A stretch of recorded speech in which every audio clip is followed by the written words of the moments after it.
Olá, boa noite. Começa agora o Jornal da Justiça desta terça-feira, 15 de junho. Ao encerrar a audiência pública do monitoramento prisional, o ministro Gilmar Mendes destaca desafios a serem enfrentados pelo sistema penitenciário brasileiro. Durante 2 dias, a reunião realizada pelo Supremo debateu formas de aperfeiçoar a fiscalização e superar problemas como a superlotação carcerária. Esse é um dos destaques da edição de hoje. Você confere também. Campanha Sinal Vermelho contra a violência doméstica completa 1 ano. Tribunal Superior Eleitoral passa a integrar o programa Justiça 4.0. Conselho Nacional de Justiça e Conselho Nacional do Ministério Público aprovam criação de painel interativo com dados de processos ambientais de todo o país.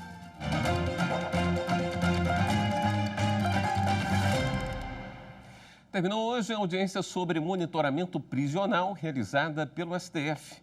Em 2 dias de debates, especialistas, autoridades, representantes do poder público e da sociedade civil discutiram falhas no sistema que levam ao desrespeito aos direitos fundamentais dos presos. Nesse segundo e último dia, foram apresentadas propostas para reduzir o encarceramento. A política de encarceramento que leva à superlotação dos presídios e situações degradantes vividas pelos presos. O segundo dia de audiência pública foi marcado por depoimentos e relatos que confirmam a falência do sistema prisional. O que se verificou no levantamento realizado nas inspeções deste núcleo é que 70% das unidades não fornecem sequer sabonete, o item tão básico, de forma suficiente. 75% das unidades prisionais paulistas não fornece absorvente em quantidade necessária às mulheres. Nunca tivemos algum tipo de prisão humana ou minimamente garantidora de direitos. A reunião convocada para debater formas de garantir o cumprimento de um habeas corpus coletivo que prevê a substituição da prisão preventiva pela domiciliar, no caso de pais ou responsáveis por menores de 12 anos ou pessoas com deficiência, teve sequência nesta terça-feira, com destaque para falhas que aumentam a população carcerária. O defensor público do Distrito Federal, Reinaldo Rossano Alves, apontou o regime semiaberto como um dos principais problemas da atualidade. O nosso regime semiaberto, acredito eu, como a maior parte das unidades da federação, possui uma superpopulação carcerária, poucos agentes penitenciários ou policiais penais. A Frente Estadual pelo Desencarceramento de Pernambuco ressaltou a demora nos julgamentos como um dos fatores que fazem com que hoje o Brasil seja o 3º país com a maior população carcerária do mundo, cenário que vem se perpetuando a cada ano. 41% privada de liberdade não tem condenação definitiva. É um dado do CNJ. Os processos são lentos, para não dizer parados, agravados com a pandemia. De uma maneira geral, a audiência apontou a política de combate às drogas como a principal causa da superlotação dos presídios.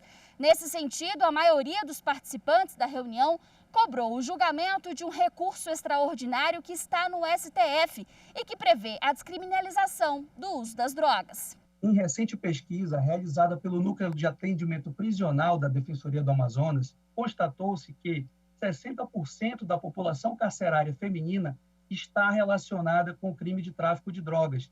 E neste rol, ministro, a quantidade de droga em questão não ultrapassa 100 gramas de substância. Ao final da audiência, o ministro Gilmar Mendes reforçou que a prisão de pessoas que cometem delitos menores tem um efeito inverso na segurança pública e contribui para aumentar a criminalidade. Dito de outra forma, a manutenção do sistema nas proporções atuais contribui para que as pessoas detidas por crimes menos graves se tornem progressivamente mais perigosas nas escolas do crime que foram instaladas no interior dos presídios. O ministro afirmou que as informações recolhidas na audiência reforçam a necessidade de dar sequência ao cumprimento do habeas corpus, que prevê a substituição da prisão preventiva pela domiciliar, e concluiu levantando a possibilidade de ser feita uma proposta de lei sobre tudo o que foi debatido na audiência. Talvez no próprio contexto, talvez de um código de responsabilidade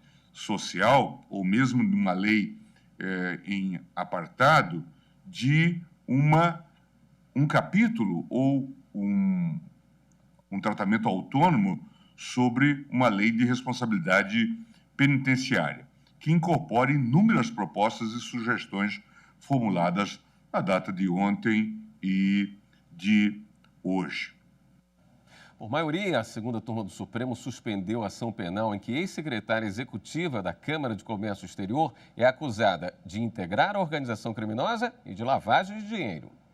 A defesa da ex-secretária executiva da Camex alegou que ela não poderia ser acusada de participação em organização criminosa, porque esse tipo penal só entrou no ordenamento jurídico em 2013, enquanto os acontecimentos investigados ocorreram entre 2009 e 2010. Lita Espíndola é investigada na Operação Zelotes, que apura suspeitas de pagamentos de propinas para reverter decisões do Conselho Administrativo de Recursos Financeiros. Em ação penal, ela responde à acusação de ter recebido valores para supostamente influenciar na aprovação de medidas provisórias que favoreciam empresas automobilísticas. O julgamento foi retomado com o voto vista do ministro Gilmar Mendes, que atendeu ao pedido da defesa para trancar a ação, porque o crime de organização criminosa não poderia ser imputado à ré. O relator do caso, o ministro Ricardo Lewandowski, reajustou o seu voto e acompanhou o entendimento do ministro Gilmar Mendes. Cai por terra qualquer interesse jurídico na discussão sobre a existência do crime de organização criminosa em relação à paciente, no período de tempo compreendido entre junho de 2009 e 29 de novembro de 2015, o qual antecede a própria legislação introduzida pela Lei 12.850 de 2013 e mais seu caráter antecedente quanto ao crime de lavagem de dinheiro. O ministro Nunes Marques abriu a divergência por entender que a denúncia de organização criminosa foi apresentada em 2015, quando o tipo penal já estava previsto em lei. Ele foi acompanhado pelo ministro Edson Fachin. No entanto, por maioria, a segunda turma concedeu habeas corpus para suspender a tramitação da ação penal contra a ex-secretária executiva da Camex.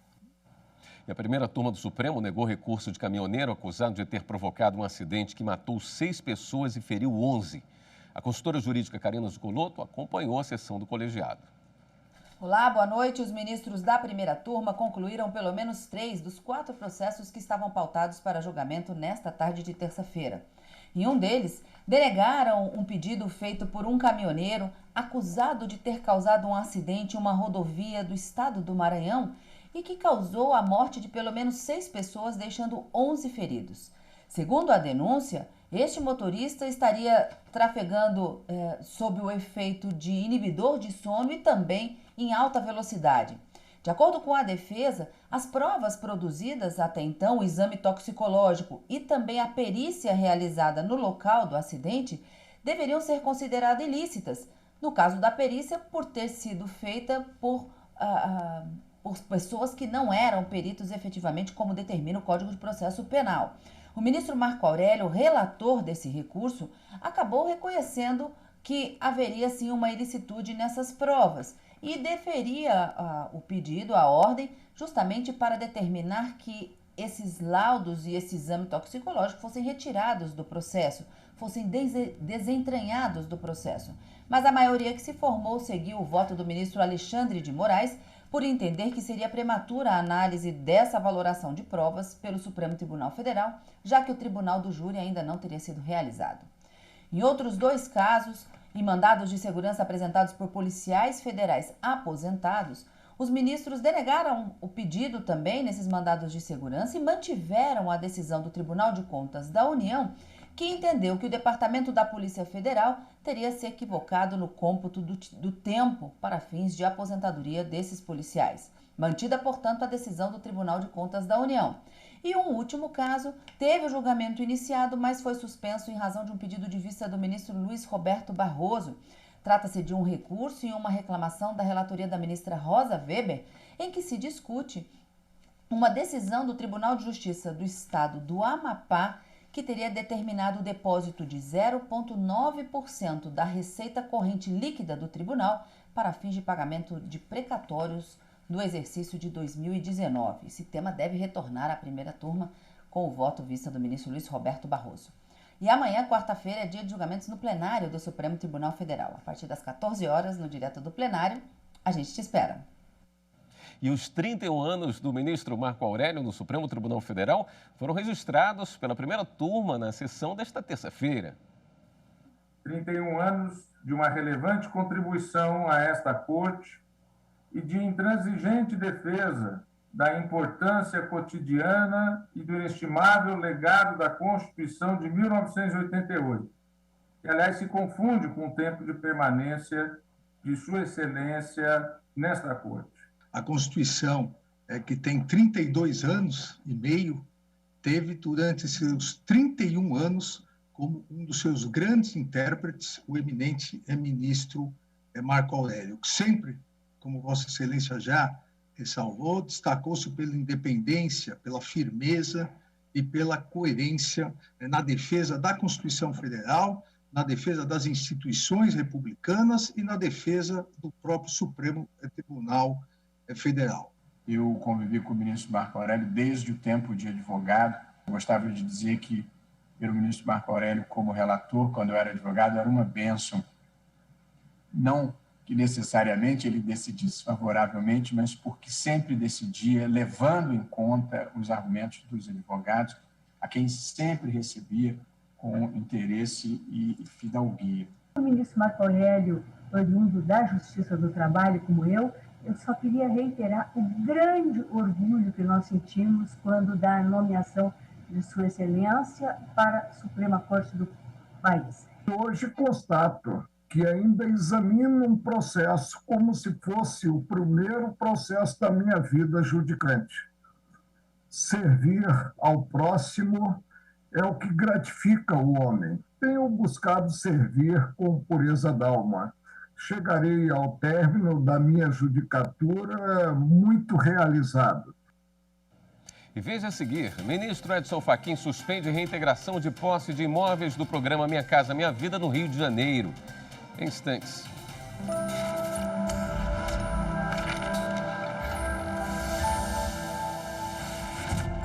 A Constituição Federal de 1988 é absolutamente fundamental para o fortalecimento do direito do trabalho no Brasil.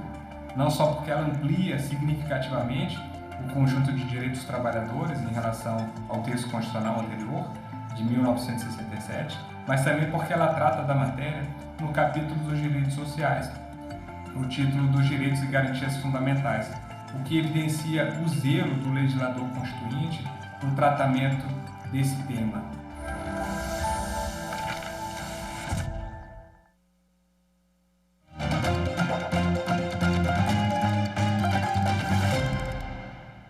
Daqui a pouco, às 7 horas, tem sessão plenária no Tribunal Superior Eleitoral. O repórter Henrique Amaral traz mais informações sobre os julgamentos de hoje, ao vivo, direto do TSE.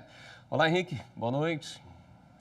Boa noite, William. Boa noite a todos. Na sessão de logo mais, o plenário deve julgar recursos de José Tupinambá Pereira de Souza.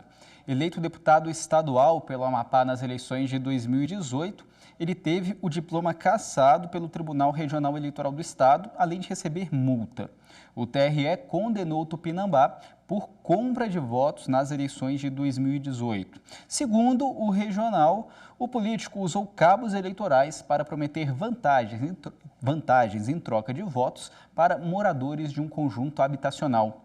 E o ministro Mauro Campbell Marques é o relator desses processos. William. Obrigado, Henrique. O ministro Edson Fachin, do Supremo Tribunal Federal, atendeu o pedido da Defensoria Pública da União para impedir a remoção de cerca de 2.000 pessoas que ocuparam imóveis do programa Minha Casa Minha Vida na cidade de Campos dos Goitacazes, no Rio de Janeiro. A reintegração de posse estava marcada para hoje. Fachin lembrou de decisão liminar do ministro Luiz Roberto Barroso, que suspendeu por 6 meses ordens ou medidas de desocupação de áreas que já estavam habitadas antes da pandemia da Covid-19. E que, no caso de ocupações posteriores, o poder público deve assegurar que as pessoas removidas possam ser levadas a abrigos. Segundo o relator, não houve manifestação da prefeitura da cidade sobre a prestação desse atendimento e que o evidente perigo de dano irreparável às famílias envolvidas justifica a suspensão da medida. O Superior Tribunal de Justiça autorizou o início das obras do terminal de regaseificação de São Paulo. O presidente do STJ, ministro Humberto Martins, suspendeu a decisão que impedia o início das obras de construção do terminal de regaseificação de GNL de São Paulo, na região do Porto de Santos. Segundo o ministro, o Judiciário desconsiderou a presunção de legitimidade do ato administrativo de concessão das licenças ambientais para o projeto e acabou interferindo na execução de políticas públicas escolhidas pelo governo.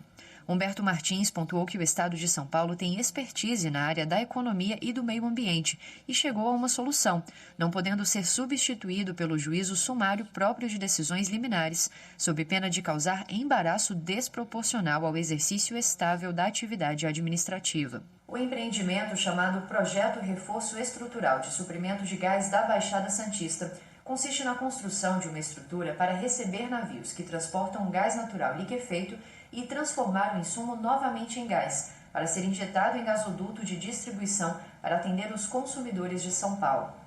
As obras foram suspensas por decisão do Tribunal de Justiça de São Paulo, que acolheu o recurso do Ministério Público Estadual, entendendo que as licenças concedidas pela Companhia Ambiental do Estado para o empreendimento são irregulares, razão pela qual elas foram suspensas junto com o início da construção. No pedido de suspensão da liminar, a Procuradoria-Geral do Estado de São Paulo argumentou que a decisão trouxe graves impactos para a perspectiva de diversificação energética e contrariou a manifestação dos órgãos técnicos favoráveis ao projeto.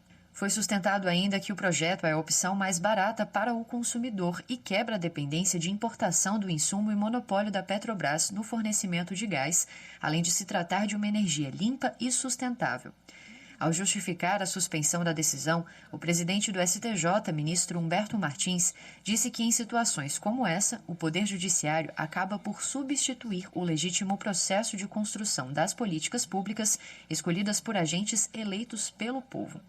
Segundo o ministro, o Estado de São Paulo demonstrou claramente a lesão à economia pública e ele ressaltou ainda que o Judiciário não pode atuar sob a premissa de que os atos administrativos estejam em desacordo com a legislação. A decisão do ministro Humberto Martins terá efeito até o trânsito em julgado da ação que tramita na Justiça Estadual e discute a validade das licenças ambientais concedidas para as obras. E no próximo bloco, campanha Sinal Vermelho completa 1 ano. Voltamos já.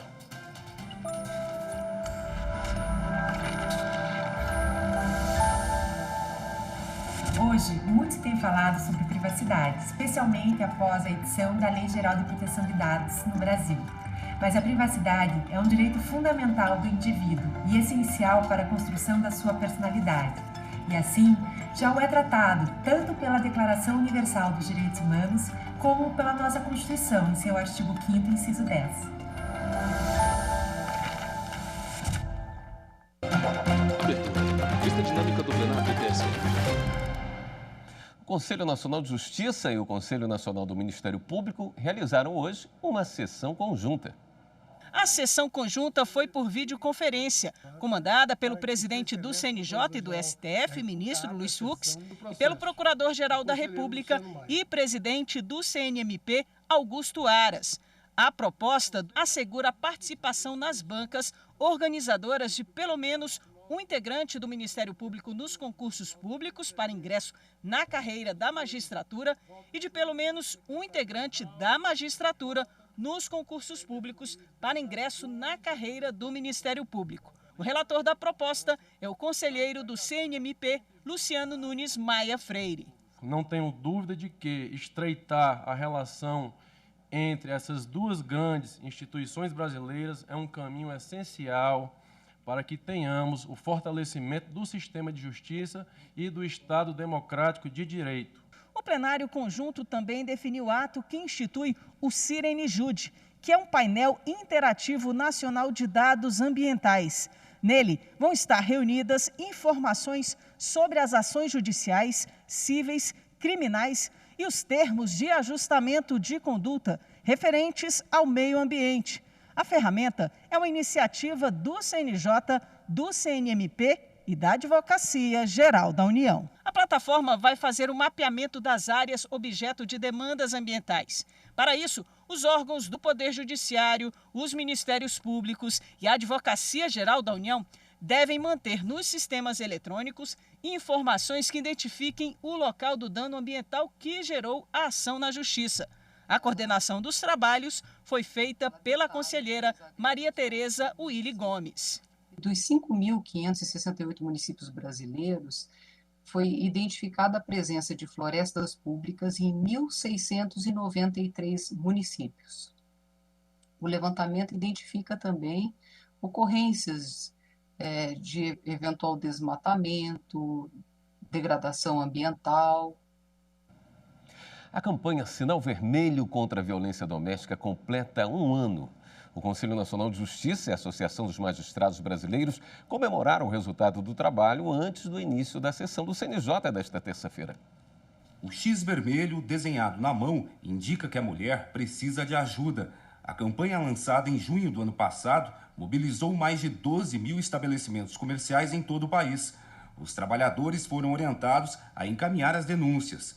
Com o aumento de casos de violência doméstica em meio à pandemia, a campanha foi uma forma de ajudar a vítima a quebrar o silêncio, sem a necessidade dela falar sobre o assunto, apenas mostrando o sinal. Recentemente, em fevereiro de 2021, um caminhoneiro foi preso em flagrante pela Polícia Rodoviária Federal, depois que a mulher dele, que estava em cárcere privado, postou uma foto com um X nas redes sociais. A presidente da Associação dos Magistrados Brasileiros, Renata Gil, ressaltou que a campanha foi inspirada nas mulheres indianas, que também usam um sinal na mão para denunciar a violência. A ideia deu certo e muitos estados criaram leis instituindo a campanha, facilitando canais de denúncia e de acolhimento. O sistema jurídico potente que nós temos, e nós estamos aprovando legislação que vem melhorando hoje, a violência contra a mulher vai ser ensinada nas escolas, também o combate à violência contra a mulher vai ser ensinado nas escolas. Então, a cada dia a gente tem uma legislação mais potente e melhor, mas a gente precisa quebrar esse gap entre a realidade e o sistema jurídico. O presidente do CNJ e do STF, ministro Luiz Fux, destacou a participação masculina na campanha. É uma questão de justiça essa adoção da política contra a violência doméstica. Em nome de todos os homens do Poder Judiciário, eu quero aqui, digamos assim, concretizar através de palavras e de um gesto que nós adotamos essa política de violência contra a mulher. Está aqui, basta de violência. E ainda na sessão de hoje, o CNJ e o Tribunal Superior Eleitoral assinaram um acordo de cooperação técnica para o desenvolvimento e uso dos serviços de inovação do programa Justiça 4.0. A assinatura digital dos acordos foi durante a sessão do CNJ. O presidente do TSE, ministro Luiz Roberto Barroso, disse que a adesão do tribunal ao programa Justiça 4.0 vai aperfeiçoar os trabalhos da Corte Eleitoral e garantir mais rapidez. O programa tem como base o uso de novas tecnologias, inteligência artificial e o desenvolvimento colaborativo de produtos e serviços para aumentar o nível de eficiência do judiciário brasileiro.